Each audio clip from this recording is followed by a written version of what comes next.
میں تو بس نینا سے پوچھنے آیا تھا کہ لڑکا کون ہے، کیا اسے یہ رشتہ پسند بھی ہے یا نہیں۔ میں تو بس اس کی مرضی جاننا چاہتا تھا۔ اس کے لہجے میں خوف اور جھوٹ کی ملاوٹ تھی۔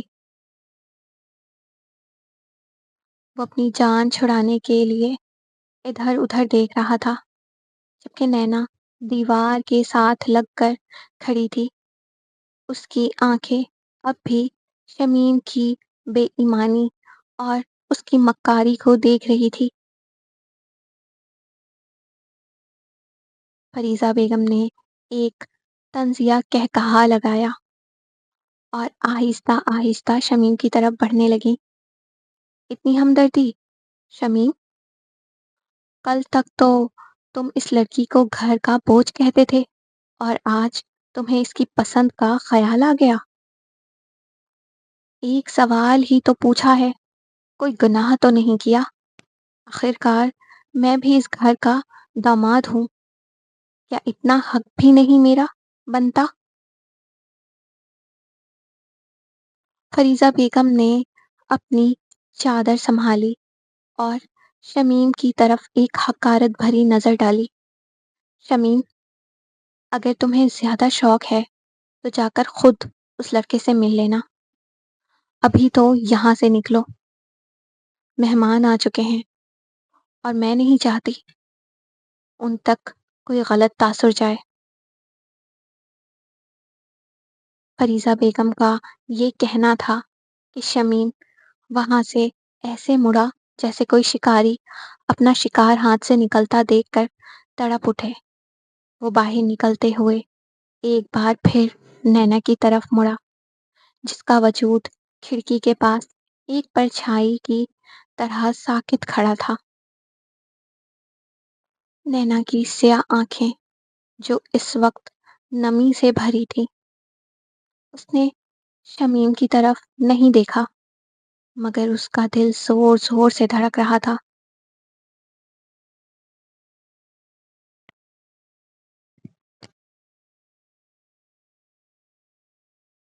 نینا تیار کھڑی تھی، سرخ رنگ کا جوڑا پہنے۔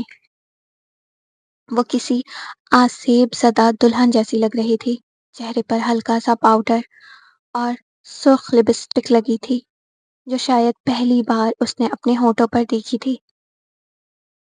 اس کی سادگی میں بھی ایک ایسی معصومیت تھی جو دیکھنے والوں کے دل چیر دیتی تھی۔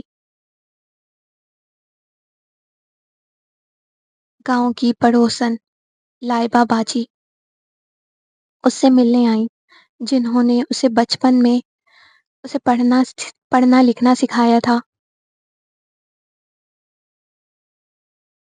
انہوں نے نینا کے سر پر ہاتھ رکھا اور دھیرے سے کہا کہ نینا، بس حوصلہ رکھنا بیٹا۔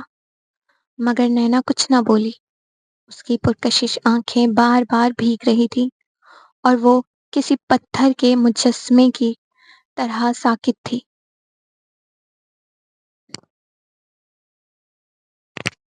کچھ ہی دیر میں باہر شور مچ گیا۔ دولہا آ گیا ہے۔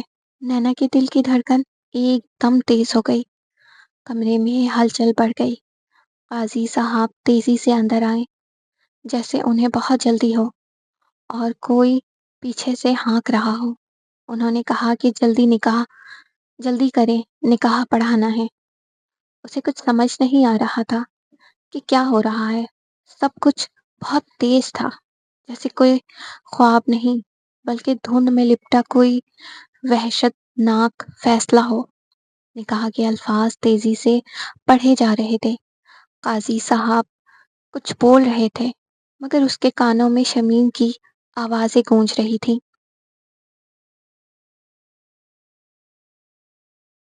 پیچھے بیٹھی عورتوں کی آوازیں ابھری کہ بیٹی ہاں کہہ دو۔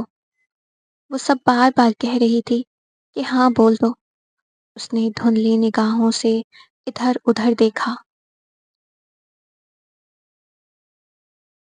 اس سے کچھ سمجھ نہیں آیا، بس اتنا محسوس ہوا کہ اگر وہ نہ بولی تو سب کچھ اور زیادہ بکھر جائے گا۔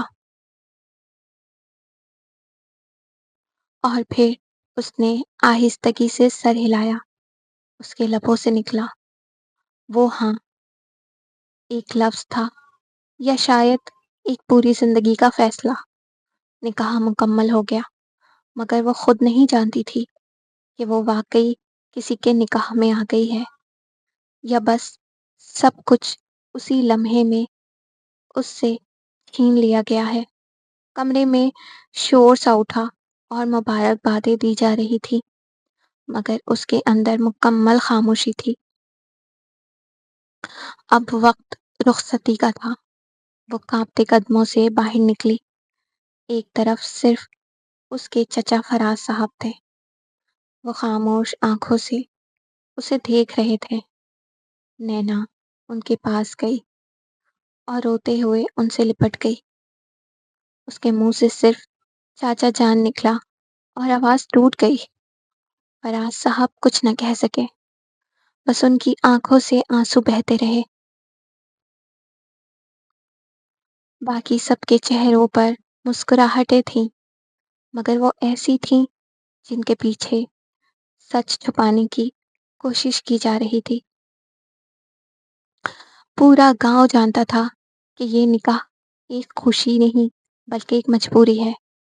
وہ خاموشی سے اس گاڑی کی طرف بڑھ رہی تھی جو اسے ایک نئی زندگی کی راہوں پر لے جانے والی تھی۔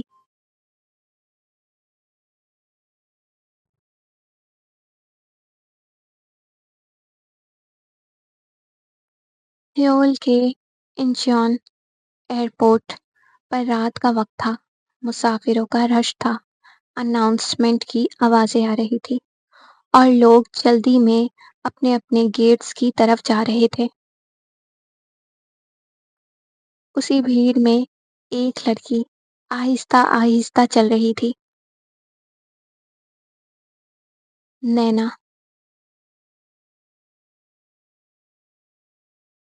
اس نے کالی چادر لپیٹ رکھی تھی جس سے اس کا چہرہ تقریباً چھپا ہوا تھا۔ صرف اس کی بڑی اور نشیلی آنکھیں نظر آ رہی تھی جن میں کاجل لگا تھا۔ وہ ڈری سہمی لگ رہی تھی اور ہر طرف ایسے دیکھ رہی تھی جیسے اس کی سحر انگیز نگاہیں کسی کو ڈھونڈ رہی ہوں۔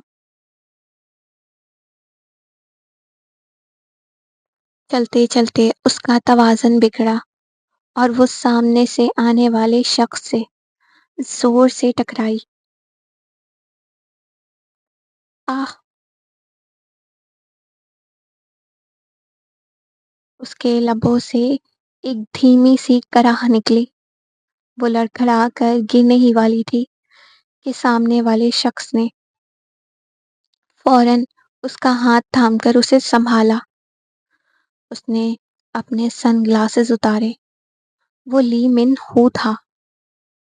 جیسے ہی دونوں کی نظریں ہم جیسے ہی دونوں کی نظریں باہم ہوئیں، وہ ایک لمحے کے لیے ساکت ہو گیا۔ بالکل ساکت۔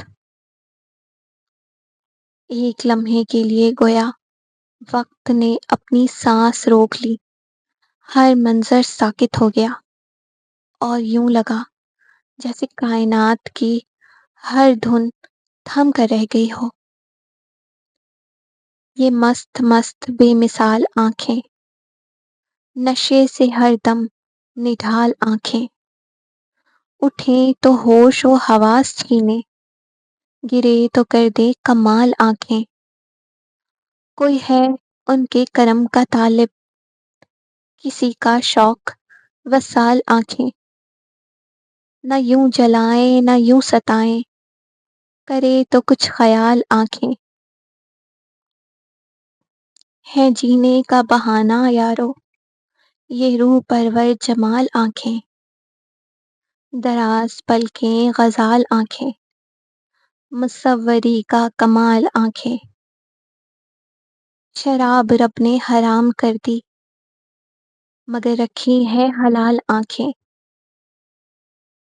ہزاروں ان سے قتل ہوئے ہیں، خدا کی بندی، سنبھال آنکھیں۔ اس لڑکی کی آنکھوں میں ایک ایسی اداسی اور کشش تھی کہ وہ کچھ دیر کے لیے اپنی جگہ پر جم گیا۔ وہ لڑکی بھی گھبرا گئی اور فوراً خود کو پیچھے ہٹا کر بولی، معاف کیجیے گا۔ وہ یہ کہہ کر تیزی سے ہجوم میں غائب ہو گئی۔ وہ وہاں کھڑا اسے جاتا دیکھ رہا تھا۔ اسے لگا جیسے وہ کوئی عام لڑکی نہیں تھی۔ اس کی آنکھوں میں کچھ ایسا تھا جس نے اسے اپنی طرف کھینچ لیا تھا۔ اس کے اندر ایک عجیب سی بے چینی پیدا ہو گئی، جسے وہ کچھ کھو بیٹھا ہو۔ وہ تیزی سے مڑا اور ہجوم میں اسے ڈھونڈنے لگا۔ اسے یاد آیا کہ وہ آج سیول چھوڑ کر ہمیشہ کے لیے جا رہا تھا، لیکن اب اس کا دل کہیں اور اٹک گیا تھا۔ گرد و پیش کی دنیا، مسافروں کا شور اور اناؤنسمنٹ کی آوازیں سب اپنی جگہ موجود تھیں، مگر اس کے لیے کائنات کے سارے رنگ یکدم ساکت ہو گئے۔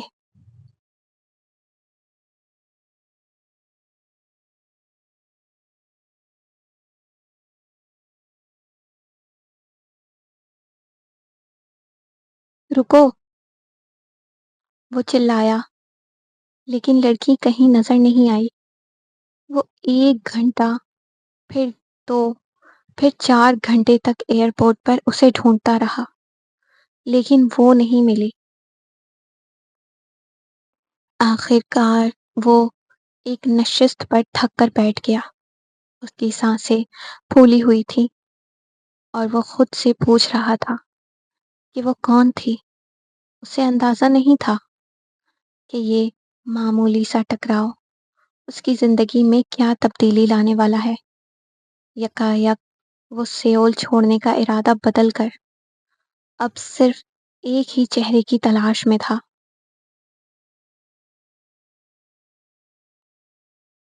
آج کے ایپیسوڈ کا اختتام ہوا۔ آپ لوگوں کو ایپیسوڈ کیسی لگی؟ اپنی رائے کا اظہار کامنٹ سیکشن میں ضرور دیجیے گا، مجھے بتائیے گا، تو میں ویٹ کروں گی۔ اور جو لوگ مجھے کامنٹ کریں گے میں ان کا نام اپنے وائس اوور میں مینشن کروں گی، یعنی میں ان کا نام لوں گی، تو پلیز آپ لوگ مجھے کامنٹ کریں۔ مجھے پتہ ہے میرے پیارے پیارے سبسکرائبرز ہیں آپ لوگ، اور آپ لوگ لاسٹ میں کامنٹ کریں گے، ٹھیک ہے؟ تو یہی مجھے اسٹارٹنگ میں کہنا تھا، لیکن وہ ناول اسٹارٹ ہونے والی تھی، اس وجہ سے میں نے کہا چلو اینڈ میں کہہ دیتے ہیں۔ تو آپ لوگوں نے کامنٹ کر کے بتانا ہے کہ ناول کیسی لگ رہی ہے۔ ظاہر ہے میں لکھتی ہوں تو مجھے بھی سننے کا حق ہے نا کہ کیسا لکھ رہی ہوں میں۔ تو ملتے ہیں نئے ایپیسوڈ میں، اپنا خیال رکھیے گا، اللہ حافظ۔